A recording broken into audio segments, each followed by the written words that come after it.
Welcome to another edition of Practical Pet Chat with Lorin and Rob. Hey, Lorin, how's it going? Good, Rob. How are you? Hi, everybody out there. Thanks for joining Hey, us.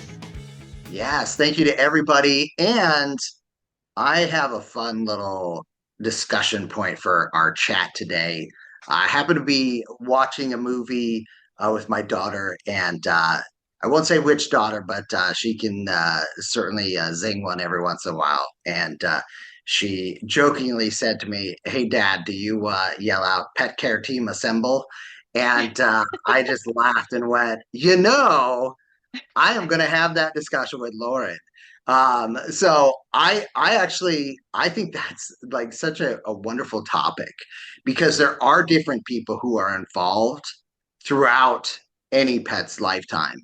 And I just thought we'd start with who are some of the members of the pet care team that you think are important for us all to have. And then from there, I'm sure I'll build out with about 45 others. Right. Um, Mine's actually pretty broad because having dealt with customers on this for a lot of years, everybody's got a vet, but you need a plan B vet for when Yep. your vet is gone. You need to have an emergency room that you like, that you feel good about taking your kid to.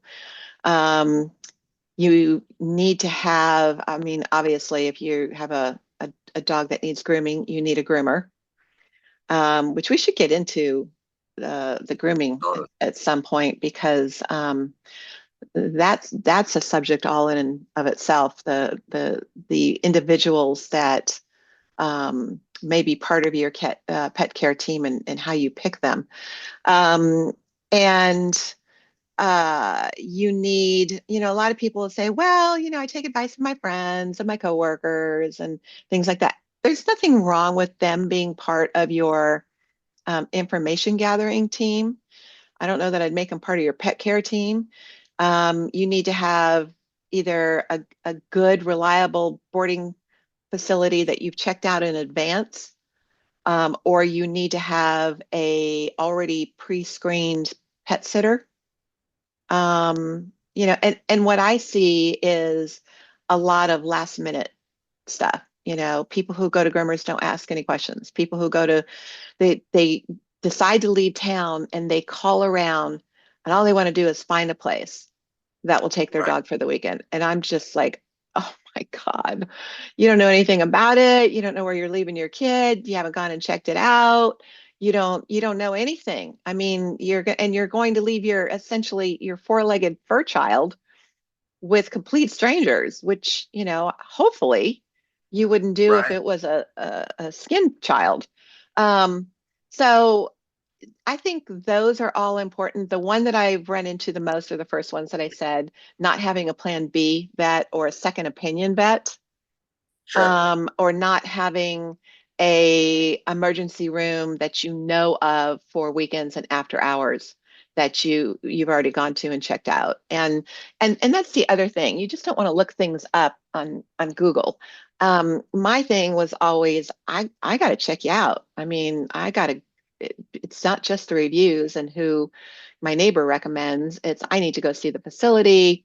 I need to talk to the, vets. I'll make an appointment and not take any of my animals, or I'll take one just to have an animal with me.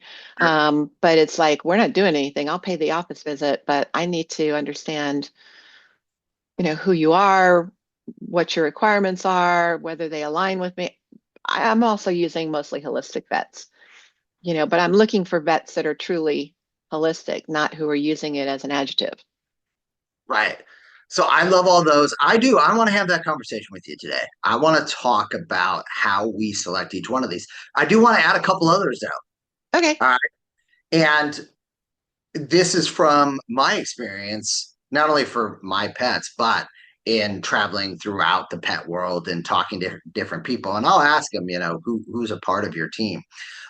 One that was interesting, um, and I've seen this trend happening more and more, and that is a pet nutritionist. someone that they go to because maybe they've had their confidence shook in the advice they were relying upon from their vet, and they now realize that, oh, that may not be every vet's strong point. And then a couple others here. Um, Dog walkers. There are, we've got one in our neighborhood, and I swear we're all out there looking at a certain time because this person has the ability and the pack under complete control to walk 10 dogs at a time.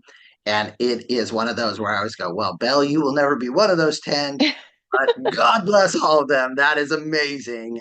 They're all having so much fun and they're so well behaved. So I think dog walker exercise, in the area I live, we've got those day camps where they'll come out and get the dogs and take them on an adventure, a hike, to the dog beach, etc. Um, we've got the trainers I want to talk about. And then it's just something I might know a little bit about your pet photographer. And I'll talk about why down the road there. But yeah, and there's so many others. But let's talk about, because I think you really started to open that conversation really well. And that is the process to pick your vet is really important and something that a lot of folks, I think, unfortunately, I think you kind of hit it. I have someone maybe I go get vaccinations from, or, whatever I'm required to by the local municipality that I live in. But other than that, I don't have a specific vet until something goes wrong. And that's the last time that you want to have to be figuring out who you're going to trust for medical care and advice and guidance. Kind of the same way, and I've done this in my business life for many years. You don't want to find your primary care doctor when you absolutely need them, and you've got to find somebody that morning, that afternoon, that evening. Spend some time, do the research ahead of time. And I love what you talked about, because that's always my thing. At a minimum, go by that office and just walk through it. If you can't be there when you're healthy, or you don't think that your pets can be in that environment, that should immediately be the flag. It's off my list, because they're coming in stressed, you're coming in stressed. If that environment is already chaotic and you've got nothing but yourself walking through, forget it. That's just the easiest first way for me. But I think your process is a process I probably am closer aligned to. But share that, because I think it's not just you going there. You go there with questions. You go there with, I'm specifically almost interviewing that. Oh, I'm interviewing. Yeah. Okay. Yeah, no doubt about it. I'm interviewing because what I see a lot, and this topic has come up, oh my gosh, dozens of times in my group. And what I see is just, it's frustrating for me because people look at doctors, medical doctors, and veterinarians with a lens that is one of easily intimidated. A lot of times they assign a deference, and and it's because of the schooling and those kinds of things. Sure. I used to do this thing when I had seminars where I would be talking to people and I'd say, here's what we're going to talk about today, and it was probably nutrition centric, and then I'd say, I'd preface it with, those of you who know me, it's because you come to my store, blah, blah, blah, blah. And those of you who don't, who've come along, give me 1 second. And I'd walk away and come back and I'd have a white coat on. And I'd say, does this make a difference for you? And the people who knew me would laugh. And the other people would be like, I'd be like, and therein lies the problem. Right. Because everyone is a human being, you know what I mean? And we learn differently.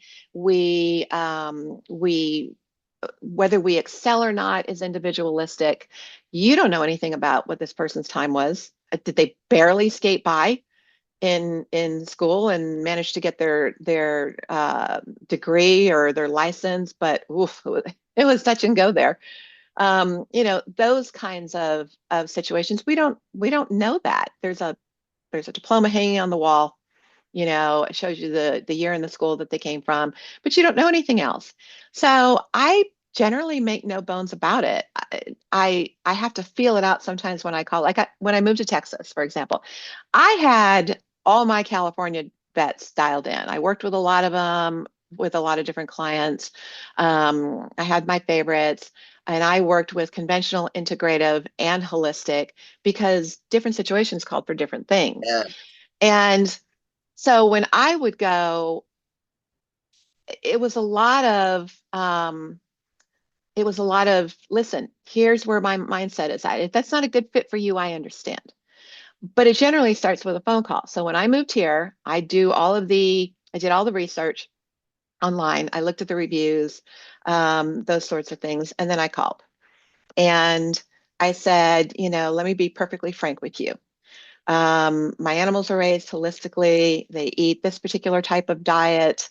Vaccines are an issue for me because where I came from, there are some vets who do them as frequently as every 6 months, the revolving door thing. And I said, so I kind of want to get a feel for, are you truly holistic? Or do you just have some holistic modalities, that kind of thing? And you always get the front staff's always a little bit guarded, right? Because they're never asked these kinds of things. And no matter what, unless I can tell that we clearly don't align, I make an appointment. And they'll say, "What's it for?" And I go, "You can't say interview." So I Right. go, "Wellness check." Nice. And I give them a kid's name, and my husband and I go in. And this has happened in cases of having to talk to an emergency vet that I may not know, having to talk to new vets, where somewhere along the line, the vet will look at my husband or I and say, "Is one of you a vet?" And we're like, Right. "Nope." We just, and now ever since the term came out, I'll deliberately use this term because I know the perception that it creates for the veterinarian, and I'm good with it. And it's a derogatory term, but we call ourselves helicopter parents. Mm. Because yeah, we're going to be those people. We're going to ask you a million questions. We're going to oversee everything. No, you can't take my kid out of the room. Everything you do, whether it's drawing blood or anything else, has to be in front of me. The exception to that, of course, would be x-rays. Now, the vets that I worked with, that I was friends with, I was everywhere. I was, around when there was surgery. I was where the x-ray rooms were, those kinds of things. But I was very close with them and I understood what the rules were.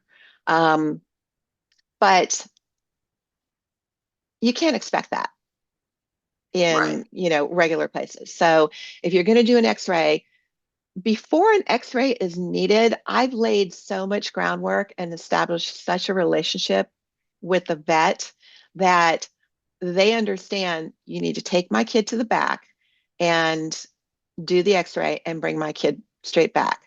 We're not going to do we're not going to do a catheter in the back. Not every vet's going to be good with that.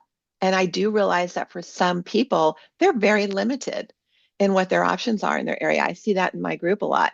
But for me, I'm usually living in cities, I'll drive an hour or more, for to see a vet that I like. And I do. I actually I do for the vet that I like. But I have a plan B now. It took a while for me to find that plan B holistic vet. And I have an appointment set with her. She doesn't know it's an interview, but I'm going to go and check things out and, see where her head is at, and make sure she's truly holistic. And I'll ask things on the phone like, what holistic modalities does the vet ascribe to? Oh, we do Chinese herbal medicine, we do, and the list of, and I'm like, okay, that's cool. So at some point, it becomes obvious really early on if they're truly holistic versus integrative. Frankly, the vast majority of people using the word holistic are integrative, or the facility they're working in is integrative.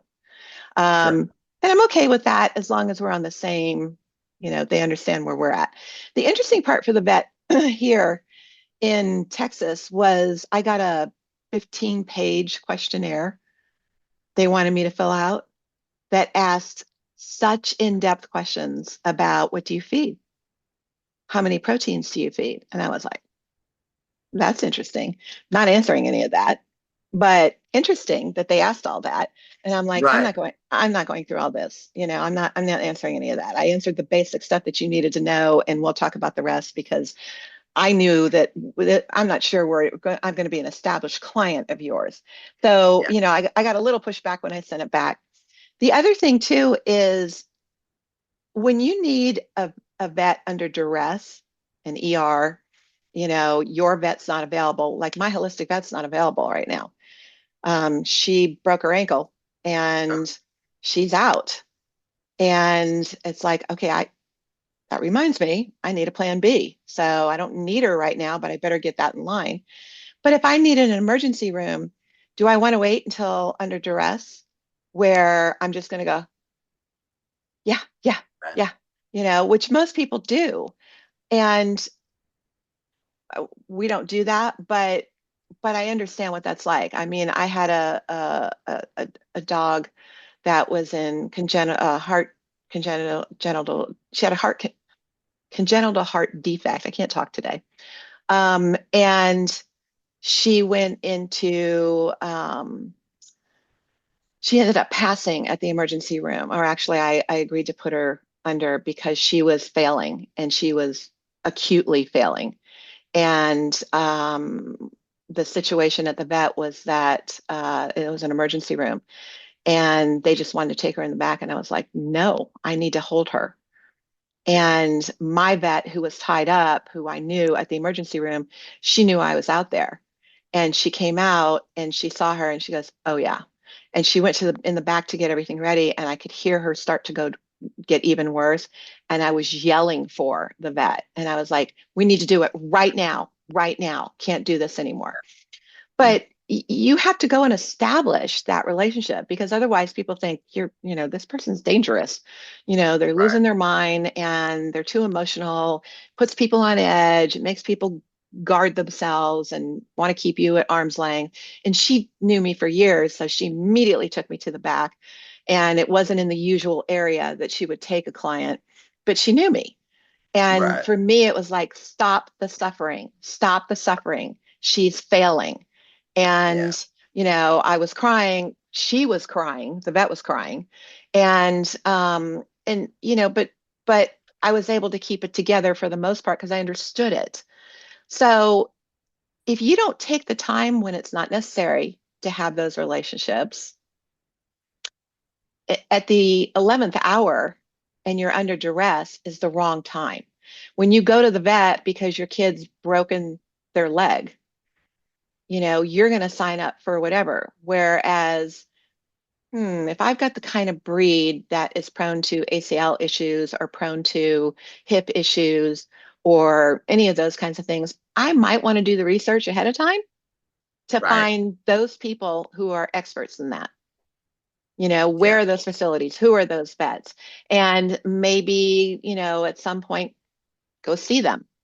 So, again, helicopter parent, I know that that's not practical for most people, but I've dealt with so many clients in that situation that it sort of red flagged it for me that I can avoid this if I do these things ahead of time. Right. Well, and it brings up a couple things for me. One, I was in that situation when Sugar, my soul dog, she had the microfractures from being thrown out of a car before we adopted her. And when that leg gave way, exactly what you're talking about. We had to kick into gear immediately.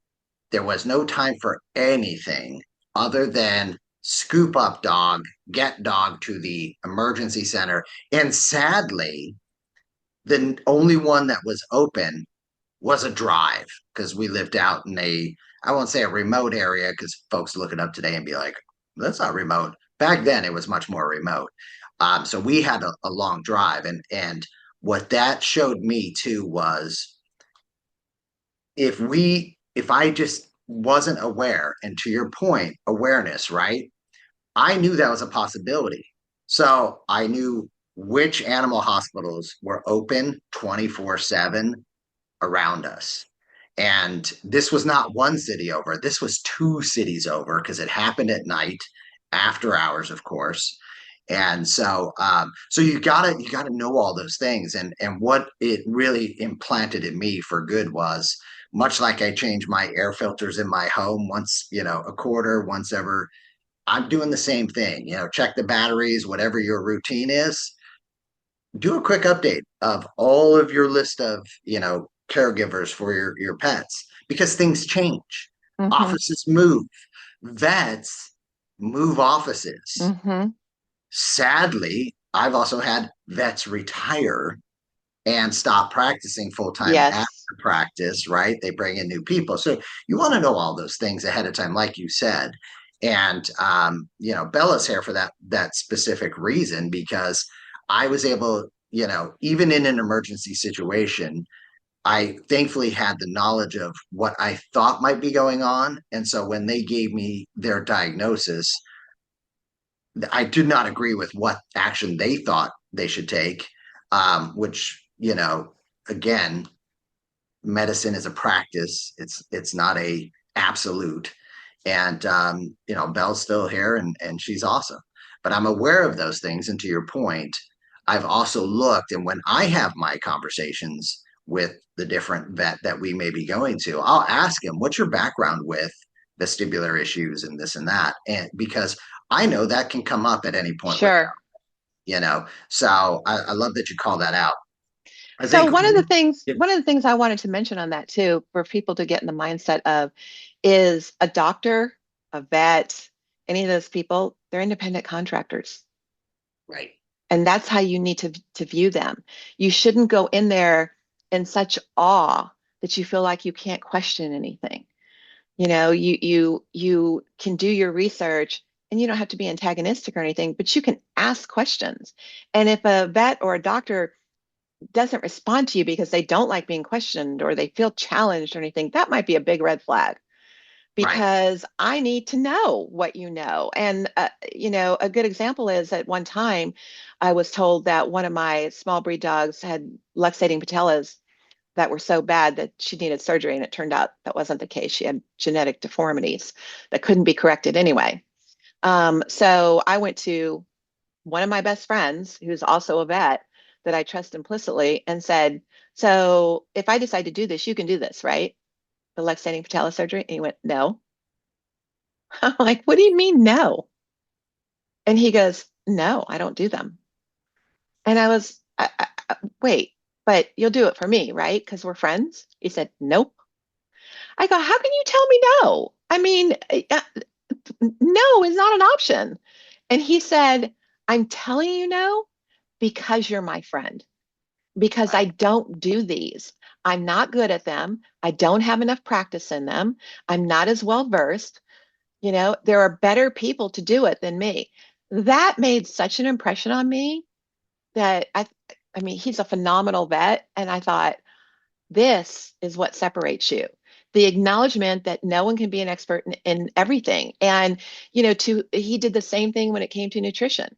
He used to send people to my store because he said, honestly, we don't learn anything about nutrition in vet school. He goes, I don't know anything other than what they tell us to recommend. right. And he said, so I'm not the person, but I can tell you who is. And he would send people to me and I'd be like, yeah, guess what? Wait, let's talk about it. What's going on? Blah, blah, blah. But Yeah, I so value people who are professionals that are willing to say, it's not my bailiwick. Let me recommend somebody, because otherwise they could just take your money. And so much of things nowadays, not just veterinarians, but everything is about money, money, money, money, money. And I don't want my kid to be the cash cow. right, And people will tell me all the time, it doesn't matter how much it costs. And I'm like, okay, time out. Don't go in someplace saying that. I understand that's your mindset. You'll pay whatever it costs. The money isn't the issue. And they say that out loud. Unless you know the person that you're saying it to and their ethics and integrity, that's probably not a good statement to make because you don't want to pay for unnecessary tests and unnecessary procedures. You'll pay whatever you need to that's required, Right. but you don't want to have your bill padded. And so it's again that duress thing of go in prepared, that you already know this person, you already know where their head is at. And it turns out I was really happy that he said that because it took me longer to try to consider who I might have to do that surgery, which made me investigate further and found out Yeah. surgery wouldn't have helped her anyway. Right. Well, and I wanted to bring up something that you just touched on as well, and a couple things actually. But the I've been fortunate. I have not met a vet who is not well intentioned, overworked, you know, feels the depth of what they're doing and how it impacts not just that particular animal, but the family that loves that animal. So I've been very fortunate, maybe, but um, I meet a lot of wonderful people. What I think is the difference, and you just pointed it out, is that intention and action. Well intended does not mean great outcomes. And to your point, and that was the whole thing. One of the things I work into my talk track is if this isn't something you encounter a lot, I'm okay with that. If you've got a recommendation, like let them know you're not judging them. Right. Uh, you're not trying to catch them in the gotchas. There are too many people out there who go to Dr. Google or Dr. AI or wherever else, and I know everything walking into the appointment. I'll hear that a lot from my veterinarian friends of it was already difficult with Google. And now you throw in AI and everybody walks in with their own diagnosis. And when I try and have that friendly conversation of, yeah, I know that's what you read. I know that's what your AI, is telling you. I'm looking at your animal and I am telling you, your kid has this going on, no matter what your, internet or phone solution is telling you. So, I just throw that caution out there is we do get into that heightened state. And that's where, what you're talking resonates with me. The other thing too, that I, will often ask, how'd you find your vet? Oh, my friends, you know, and nothing wrong with getting recommendations, but I just, not to be the jerk friend, but I often chuckle because I'm like, who says that their vet or their doctor is an awful doctor? Because why would you stay with that person if that's how you really felt, right? So if I'm asking, it's kind of like when a job interview goes, can you give us references? And like, I just think it's the most archaic way to do things because Right. it's going to give you references that aren't going to be glowing. Right. So, just because you get the right, well, follow up. It's like we've talked about it. And Lauren, I think that's one of the big things why we decided to do the show is like a lot of people ask the first question, but the first question is really the knocking on the door. And once the door opens, there are many other questions that you've got to ask. So it's who's your vet? Why are they your vet? What's been your experience? What's the office like? What kind of, things have you experienced there in the treatment and care? Those things don't happen. It often stops with the just like, Oh, I oh, love hey, them. Yeah. yeah, oh, I love it. She's great. He's great. And so I think that's important. And then there's one that I didn't hit on, but is really, important and dear to me, and that is um, the pet insurance side of things, right? Do they take insurance? Are they part of one of the discount programs? Or are they none of that? Here's what the pricing is. And what's interesting is I can argue the positive and negative on all of those, right? So I'm not for, against, etc. But as you're looking at how are you doing those things, because I do see a lot of decisions made in that moment, like you said. There are a lot of folks who will say, I will spend anything and everything, and only to find out that, well, your everything still may not get that care that's Right. needed.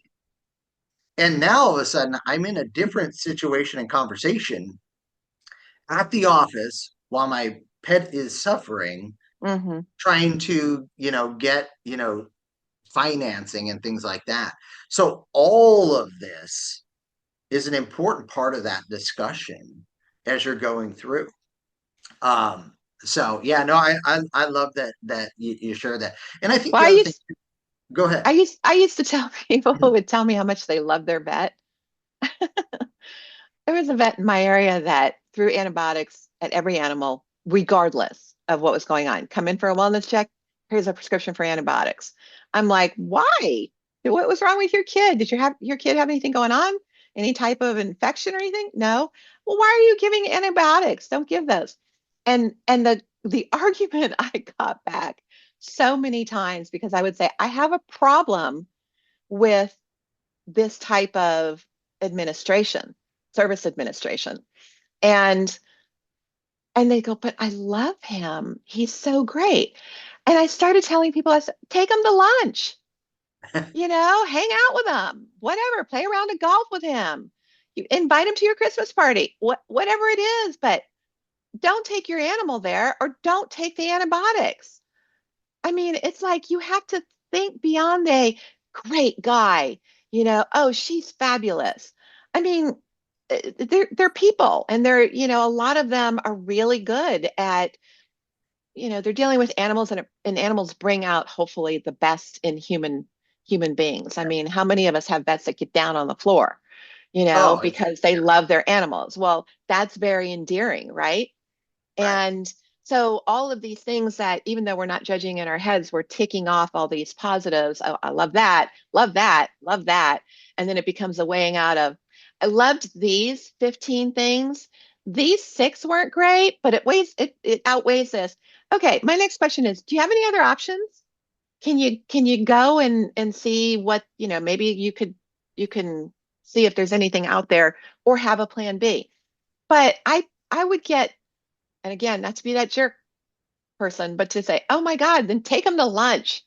I'm not right, telling you that they're not a great person. I'm just telling you that throwing antibiotics at everything is 100% improper. And then I got to help you fix the microbiome. right.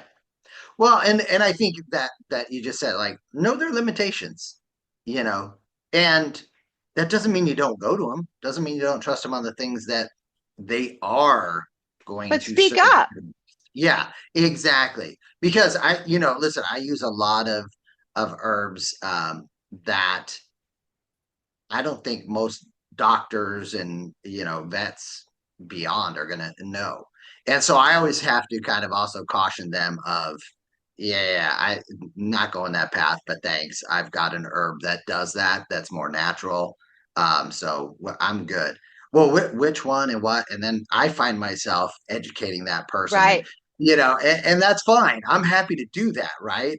I'm not going to bill them like they're billing me, and so they better not bill me for that talk track time.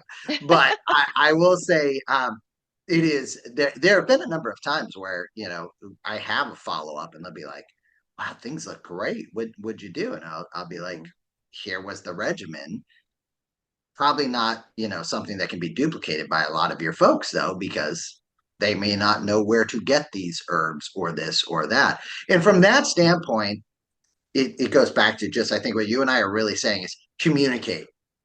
And if you're not liking everything you're hearing, understand that's where that communication has to shift to somebody else, that you can find the pathway to get to where you want to get. Because my whole philosophy is there are many pathways to the end goal.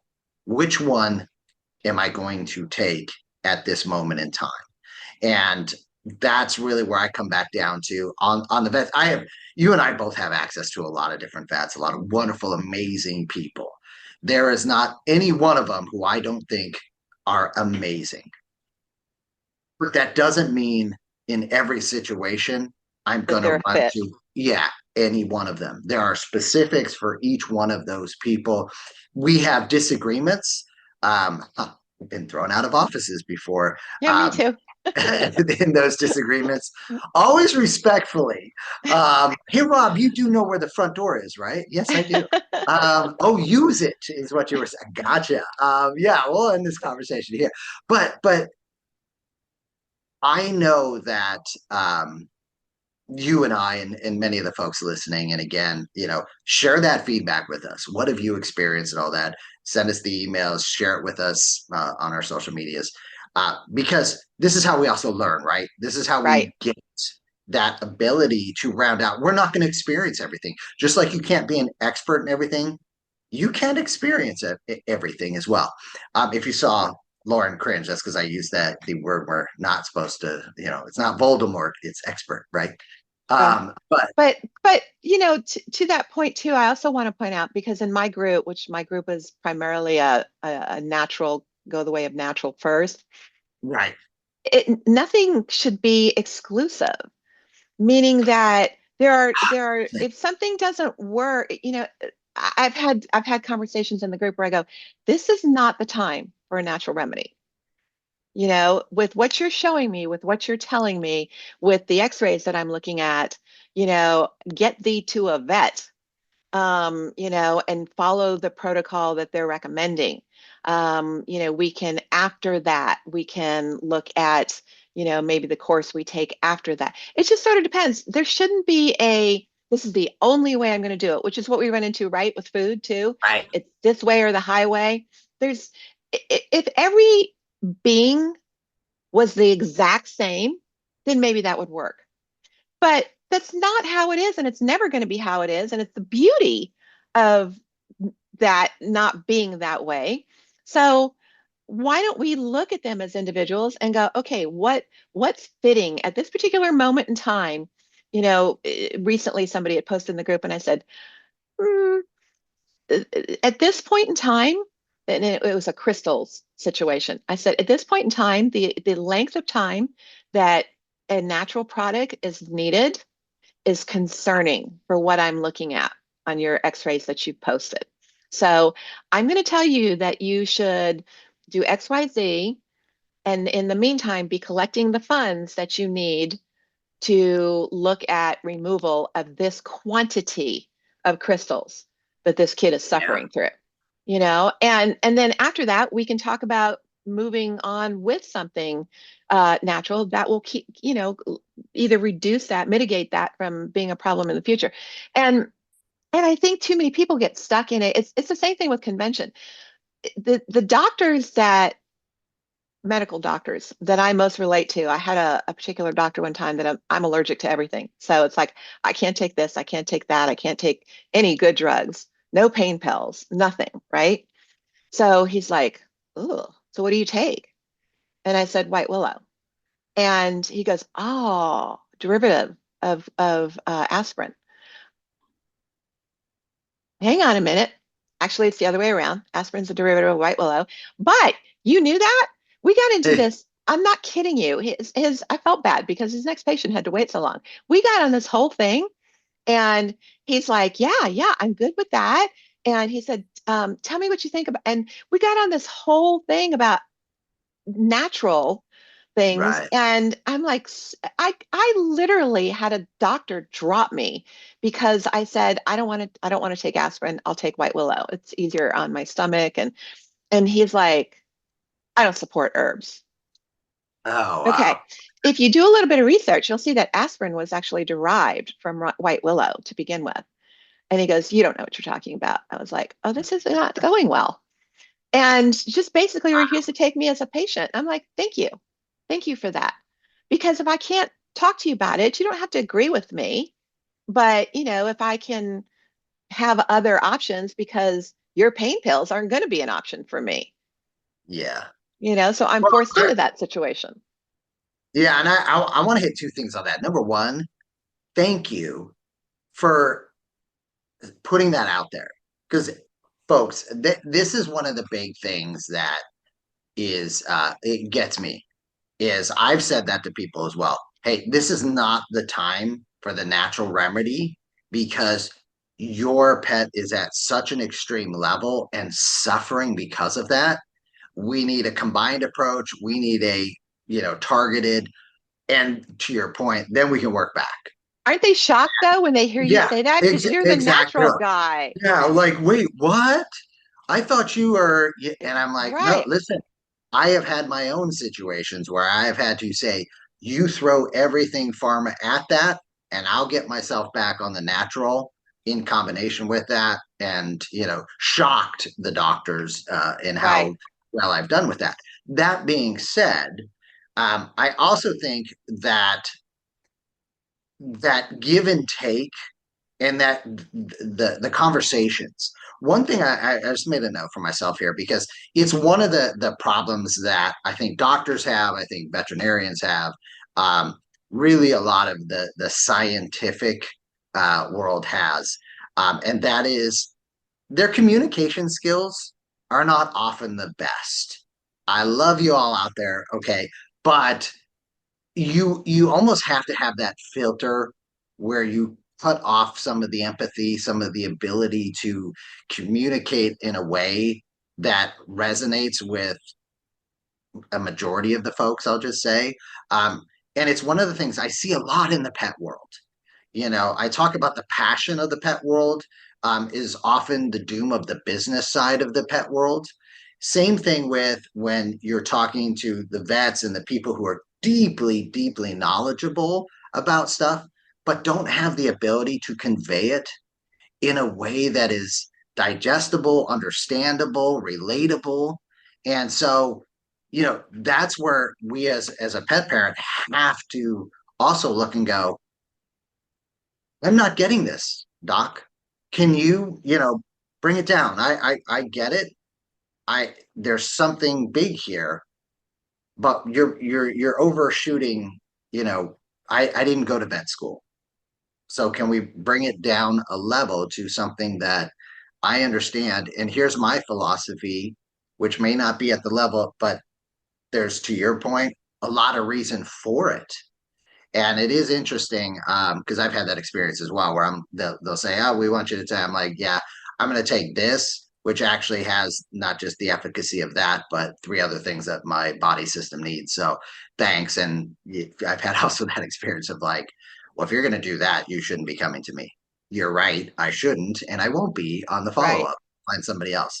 But communication is tough for a lot of these folks, and so it's really incumbent upon you as an advocate for yourself, but as an advocate for your pet to really drive the communications. That doesn't mean be rude or everything and blah, blah, blah, I read this or but you still have to advocate. You still have to communicate because at the end of the day, you're in there for a short period of time, and when you go home, if you didn't understand what they said, that can be dangerous. You know.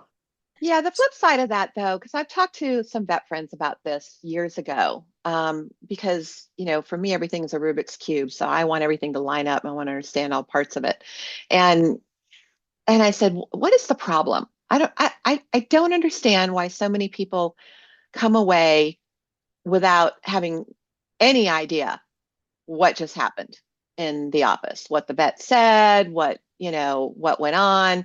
Is it their lack of questions? Is it their lack of understanding? Is it the fact that there's a roaring in their ears because it's their baby and they're worried?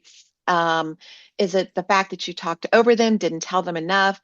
What is it? There's an interesting aspect that a few of them said, some of it is we don't want our words used against us. And I said, what does that mean exactly to you? And there have been things that, I mean, it's a proven fact people don't hear everything that anybody says, and they extrapolate or they take out of context or, how it processed from that person's mouth into their head. And then they thought about it afterwards, somehow gets twisted around. And and I said, so you don't do it at all? And they're like, you're just careful. in what you say. And that comes back to the client has to build a certain level of trust too. The vet needs to be able to trust the client as much as the other way around. You should be partners in your animal's care, right? You should be, I mean, that's how I viewed us as a holistic pet supply store was we were partners in caring for your animals, whether your kid was in grooming or you were coming in for, getting a product or something. We needed to consider that as we're a partner with you in taking care of your kid. So we're right with you every step of the way. And I hear and see and read in my group sometimes the interactions that some people have with their vets and how confronting they are, and how they go in, with an attitude or whatever. It's like, oh my gosh, this person just wants to help you. If you don't agree, it's okay that you don't agree. It doesn't Right. have to be a fight. If this isn't the fit, if you don't agree with it, ask more questions. If the answer to the questions come and you don't like them, you don't have an understanding, and you've exhausted your ability to, get your questions answered, it's time to move on to somebody else to get a second opinion, and, Yes. and find out more. But you can't beat someone up because you're not being a good partner in that relationship. You need to, okay, I get that. This part over here that you were trying, I don't really understand that part. Can you go over that with me again? What are the side effects? To what end? That was a big thing when I always tell my group. When you get all this information of what you need to do from a vet, well, we need to do this, and we need to do that, we need to do this, and we need to do that. And all of that comes together when you're at the point where the vet's now waiting for you to say something back like, yeah, I'm going to do that, or yeah, or how much is that, or to what end? What is the expectation if we do all that? Right. If we're going to do those things, then what? If you're doing something, a lot of times there are people in my group that the vet there's an expectation of cancer and they go to the vet and the vet wants to do this myriad of things and it's going to be 15 grand and it has a whole plan laid out for them and they make it very plain that they're never going to put their kid through chemo, or they're never going to do XYZ. And it's like, did you convey that? Well, no. Well, then the vet's not aligned with where your head is at. So he's not even offering another alternative. Well, I'm so happy you said that because you're correct. That is something too that I see a lot from folks. I just, shut down, let them say what they have to say, and then we left. Well, who did that serve? It didn't serve anybody. Right. You went there for help. What help did you get by just shutting down? Nothing. So, at a minimum, if you say, hey, that's not the pathway I'm willing to go, it at least gives you and them the alternative to say, okay, if that's not the pathway, here's the other options. They may not be as good or effective, but here's the other options. And that happens a lot. A That happens lot.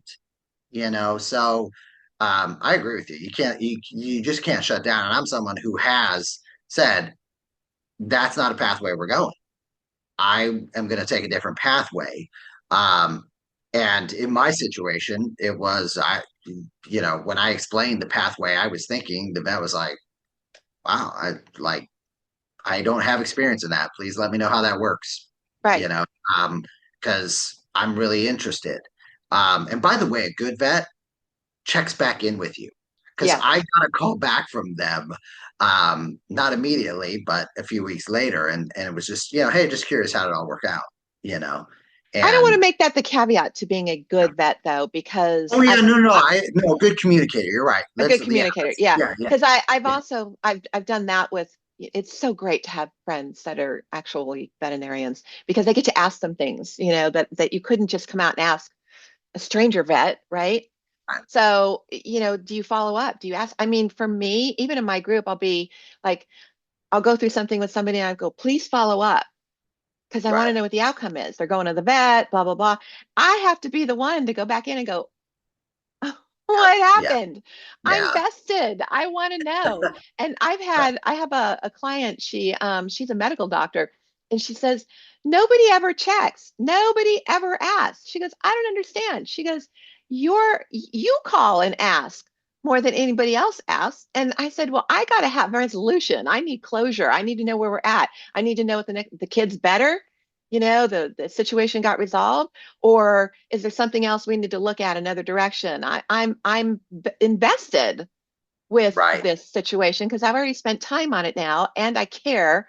And this is a dog or a cat or whatever it is, it's an animal, and I need to know the outcome. I can't just shine it on because I find myself waiting for the update and waiting for the update until I finally go, what happened? Oh, everything's fine. Okay, we could have just posted that because I'm sort of, it's running through my head like, I hope Right. Sophie's doing okay. I hope Snickers is doing good. Um, so I want to know, but a lot of vets, they just don't have the time. I mean, they're Yeah. buried. No, they are. They are. And it's tough. The emotional toll Oh, that the vets go through is very, very tough. And my hat's off to all of them on that aspect alone. That's not something I personally think I would want to have to deal with on a daily basis. It's not for me. But there are so many more. We didn't even get into the rest of the care team. we're gonna have to do a Um, series of so these for yeah, each we'll one do a of these. series. But I love that. And thank you, all you out there listening, watching. We could not and would not do this without all of you being a part of it. So really appreciate you being here.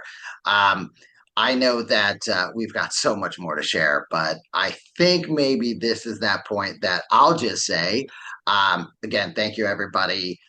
There's a lot, as you can see, that you need to be thinking about considering just when you're talking about that immediate care of veterinarian, hospital, if you had to go there, what the hours are, what do they accept, what's their philosophy and their modalities, and all of these different things.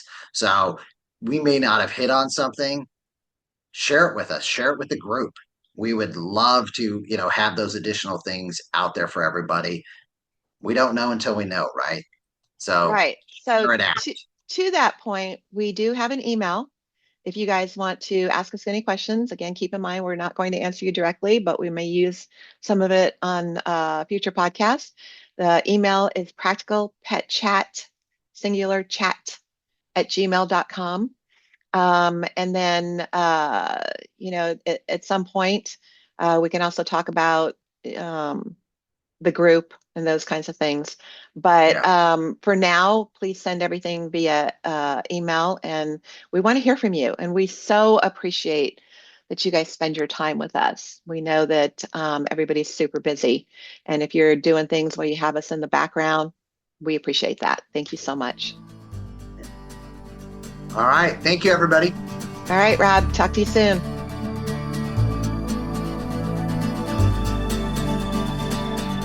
The content of this podcast is for informational purposes only. It is not intended as, nor should it be construed as, professional medical advice, diagnosis, or treatment for your pets. Always seek the advice of a qualified veterinarian with any questions you may have regarding your pet's health or medical condition. Never disregard professional veterinary advice or delay in seeking it because of something you have heard on this podcast. The hosts and the guests of this podcast are not liable for any actions taken based on the information shared during these episodes. Any reliance on the information provided is solely at your own risk. Copyright 2025 Practical Pet Chat, all rights reserved. Unauthorized duplication, distribution, or reproduction of any content from this podcast, including but not limited to audio, scripts, and show notes, is prohibited without prior written consent. The opinions and views expressed by the host and guests are their own and do not necessarily reflect the views of Practical Pet Chat.